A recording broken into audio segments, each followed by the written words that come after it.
नमस्कार दोस्तों। ऐसा कोई सगा नहीं जिसे चीन ने ठगा नहीं। यह कहावत आपने हजारों बार सुन ली होगी, लेकिन अगर मैं कहूँ कि इस महाठग को भी ठग लिया गया है तो आप क्या मानोगे? यकीन नहीं होता ना। लेकिन ऐसा हो चुका है। चीन को $8 बिलियन के कर्ज में फंसाकर ब्लैकमेल किया जा रहा है कि हमारी बातें मान लो वरना तुम्हारे पैसे गए समझो। और इतना ही नहीं, अब चीन मुसीबत में इसलिए है क्योंकि अगर वह बातें नहीं मानता है, ब्लैकमेल होने से इनकार कर देता है तो वह कुएं में गिरेगा। लेकिन अगर वह यह बातें मान लेता है, ब्लैकमेल हो जाता है, उसके बाद वह गिरेगा खाई में। अब चीन के पास चॉइस है कि वह कुएं में गिरना चाहता है या फिर खाई में। लेकिन सवाल है कि ब्लैकमेल कर कौन रहा है और क्यों? तो जवाब पाकिस्तान है। जी हाँ, चीन का आयरन ब्रदर यानी कि लोहे का भाई पाकिस्तान ही अब उसे ब्लैकमेल करने पर उतारू है।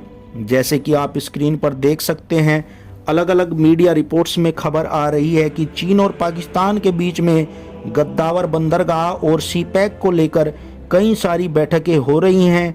और इन बैठकों में पाकिस्तानी सेना मांग ये कर रही है कि हमें नए न्यूक्लियर हथियार दो, जिससे कि हमारी सेना मजबूत हो और हमारी जो सेकंड स्ट्राइक कैपेबिलिटी है वह बहुत ही ज़्यादा बढ़ जाए और हम दुनिया के ऐसे स्पेशल देशों के क्लब में शामिल हो जाएं जिन देशों के पास सेकंड स्ट्राइक कैपेबिलिटी है। और उसके बाद पाकिस्तान का सपना है कि हम न्यूक्लियर ताकत के मामले में कंपेयर किए जाएंगे भारत, इजराइल, रूस या फिर अमेरिका के साथ। और बताया जा रहा है पाकिस्तान की सेना इसको लेकर बहुत ही भयंकर दबाव बना रही है चीन के ऊपर कि तुमने सीपैक प्रोजेक्ट में गद्दावर बंदरगाह में करीबन $70 बिलियन लगा लिए हैं और अभी और लगेंगे। लेकिन अगर तुम चाहते हो कि ये ना डूबे तो हमारी बात मान लो वरना सीपैक प्रोजेक्ट पर कोई भी समझौता नहीं होने वाला। अब ये सुनकर आप कहोगे कि इसमें चीन फंसा क्यों? यह तो चीन के लिए अच्छी बात है ना भाई। पाकिस्तान जितना ताकतवर होगा चीन के लिए उतना बढ़िया है। भारत को वह उतना ज़्यादा उलझा सकेगा पाकिस्तान के साथ लड़ाई में और चीन की जो ताकत है वो और मजबूत होगी।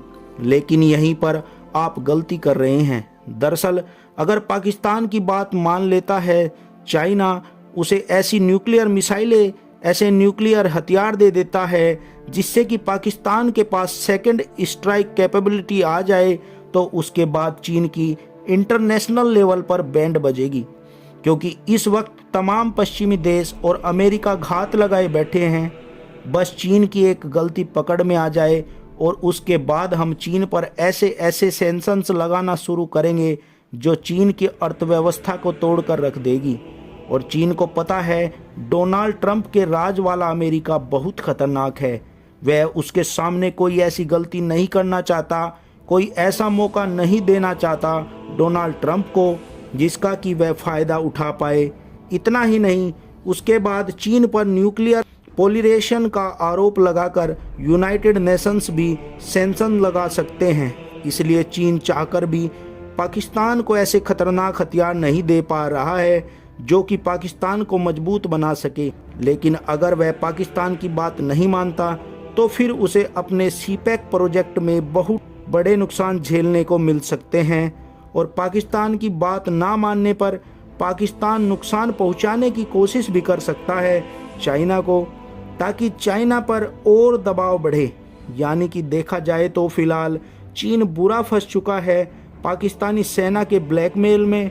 और हाँ, आप में से जिन लोगों को यह लगता है कि चीन कोई ना कोई तरीका निकाल लेगा इस ब्लैकमेल से बचने का, तो आप लोगों को याद दिला दूं, अमेरिका और यूरोप के 30 देश बुरी तरीके से कैसे अफगानिस्तान में 2 दशकों तक फंसे रहे थे। क्यों? पाकिस्तान ने उन्हें फंसाए रखा था। पाकिस्तान को पता था जब तक यह देश फंसे रहेंगे उसे मदद के तौर पर अरबों डॉलर देते रहेंगे। और इसलिए पाकिस्तान ने अमेरिका जैसी महाशक्ति को अफगानिस्तान में फंसाए रखा और सिर्फ 20 सालों के अंदर ही $50 बिलियन तो सिर्फ अमेरिका से ले लिए। बाकी यूरोपियन देशों को तो भूल जाओ। $50 बिलियन की मदद सिर्फ अमेरिका से लूटी थी। तो अब आप खुद सोचिए कि ये लोग चीन के साथ क्या करेंगे, क्योंकि चीन तो इनके लिए प्यारे दुधारू गाय की तरह है, जो इन्हें पैसा भी दे रहा है और हथियार भी। इन्हें तो यह जमकर लूटेंगे। हालांकि आने वाले समय में जो भी होगा मैं आपको ज़रूर सूचित करूंगा। चैनल को सब्सक्राइब करके रखना।